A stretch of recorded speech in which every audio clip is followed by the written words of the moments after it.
Welcome back to the program. I'm Roby Brock. We are joined now by Arkansas Democrat Gazette columnist Rex Nelson and Representative Charle Blake, Democrat from Little Rock. Thank you both for being here. Thanks for the invite. Thanks for having us, Roby. Let's begin with the most heated controversy at the end of this week. President Donald Trump, who says he did not make some racist comments, has apparently been quoted as making a racist comment referring to S-hole countries, is what he said. Representative Blake, I'm going to come to you first. What was your reaction when you found out about this? This is not necessarily new that we have seen these attitudes from the president before, but how did you react? I think my reaction and the reaction of a lot of people were the same. Again, this is, like you said, this is not the first time. I mean, this is blatant. He's been blatant before. He's called Mexicans rapists. He, with the Central Park Five, with the birther movement. I mean, this is a continuing pattern, and it's going to take our allies. It's going to take Roby. It's going to take Rex to step out and say this is enough.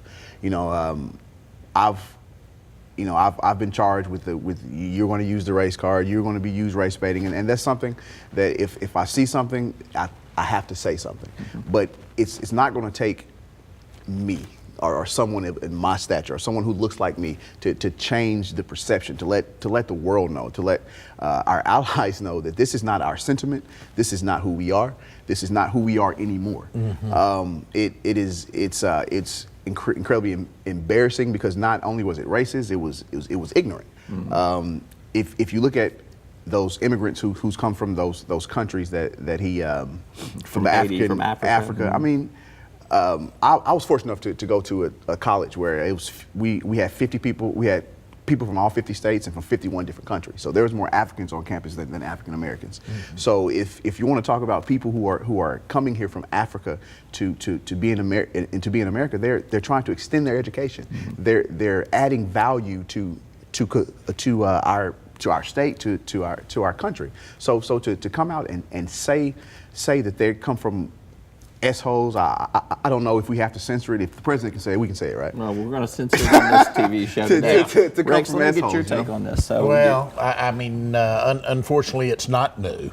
We do seem to see new lows, though, with each passing week. And if you expected me to come on here and defend the president, you're not going to get that from me. I did not ask you here to defend the president. Exactly. So I asked you here to give your clear opinion. I'll tell you something interesting, though, and I won't name names, but I was confronted just last week by a member of the Hutchinson administration who said, I attended the Political Animals Club when Roby moderated that panel, and I was very, very disappointed.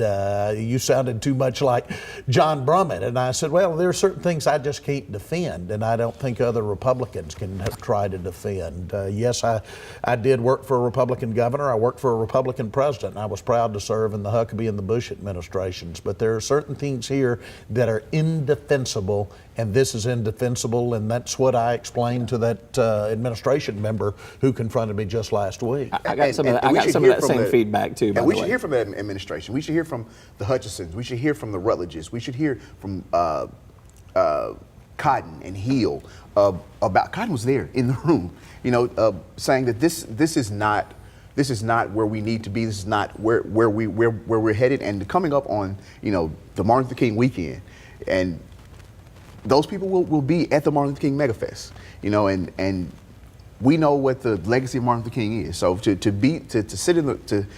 have a sitting president come out and have racist remarks leading into the weekend, that we're talking about unity, that we're talking about progress, it's something that everyone in this administration, everyone that's in the state of Arkansas should come out and say, this is not who we are.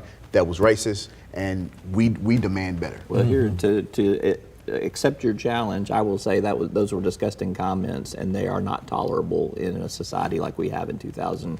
Right. And if that is actually what he said, because he has denied that he said that, but I think there's witnesses to contradict that. There is no tolerance for that You're absolutely right. from my point of view. All right, let's talk about the MLK holiday, because this By the year, way, Roby, I haven't noticed many Norwegians beating down the door to get in the United States either. And why right would before they? They've got free health care. And I want to live in Minnesota. yeah. and that's the scary thing. We see remarks like this, and if it was, you can say it's racist if it was just calling the African countries and El Salvador and Haiti what they were, but saying we need more Norwegians, you're actually saying attempt to whitewash America and to make the whitening of America by saying we're going to put a wall up to keep brown people out. We don't need black people from Africa, but we could definitely use some more people from Norway. Yeah. And it's sad. It's really, really sad. Well, look, I mean, I think the three of us all celebrate the diversity of Arkansas, celebrate the diversity of America. We want to see more. I want to see more of that progressive viewpoint in the state of Arkansas. All right, let's talk about the Martin Luther King Jr. holiday coming up on Monday. Mm-hmm. It is not the MLK Robert E. Lee holiday anymore. Not. It is just the Martin Luther King Jr. holiday. Why is this going to be so significant, and what's going to be different about this holiday, do you think? I've had from 100 to 150 people who have texted me pictures of just the bulletin, and you say, well, it just has words on it.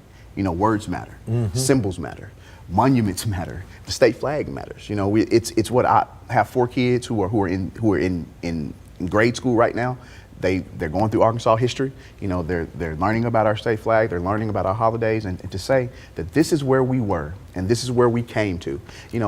Talking about progress, talking about saying that we're going to talk about the legacy of a man who fought for everyone in our country, not African Americans, not just people of color, but he fought for unity. He fought for progress, and we have the ability now to go in and say we were wrong, but we fixed it. Yep. And I think that's the message we need to go forward. If it's for bringing businesses here to our state of Arkansas, saying we are dispelling the perception of our Jim Crow past, then that speaks volumes. Yeah. It's a major historical change, and there was big political capital spent on this. Well, it was really good to see both Republicans and Democrats come together on this, and to see a Republican governor, a Southern Republican governor, speak out, as Governor Hutchinson did last year, and say, we need to change that. Let's not forget that Winthrop Rockefeller, a Republican governor, was the only Southern governor after Dr. King was assassinated in 1968, who stood at a state capitol with civil rights leaders. And so we, in that sense, have a proud heritage here in Arkansas. And I think that Governor Hutchinson, through the leadership that he showed last year, was actually hearkening back to that leadership that Winthrop Rockefeller showed in the wake of the assassination of Dr. King just 2 hours down the road in 1968. Yeah, and lots of leadership from the Legislative Black Caucus on this too. You're absolutely right, but Governor Hutchinson deserves a lot of credit, because after January 24th, 2015, a day that will be etched, that was the day that I sat at the end of the table with Nate Bell and presented this bill. I've been getting threats and weekly threats from them, but after that bill was presented, he came to us. He came to me. He called me after the session and said, "The governor did. The governor did. Yep. I didn't do as much as I could have, and we're going to fix this in 2017." I mean, he got with the Black Caucus and he heard and he listened, and I think this is a step. This is a step in the direction we should be headed. This is a step where we say we can work together.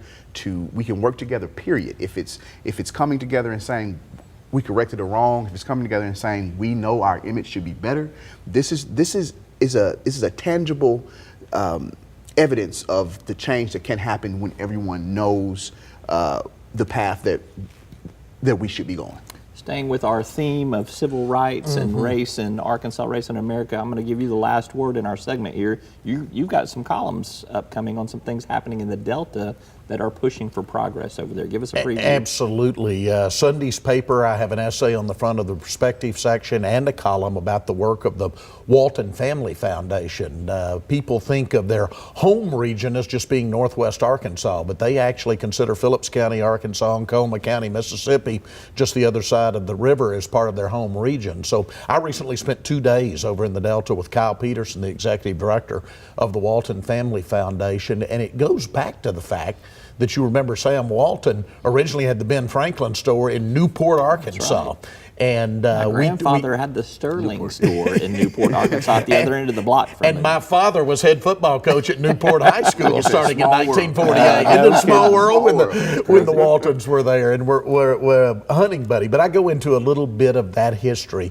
But it is good seeing foundations like Walton Family Foundation also involved in the Arkansas Delta where the needs are so great right now. All right, Representative Charles Blake, Rex Nelson with the Arkansas Democrat-Gazette. Thank you both for being here. Great Thanks for having us. conversation. Thanks for having us. us. That's all for today's program. Thank you so much for tuning in. I'm Roby Brock. We'll see you next time.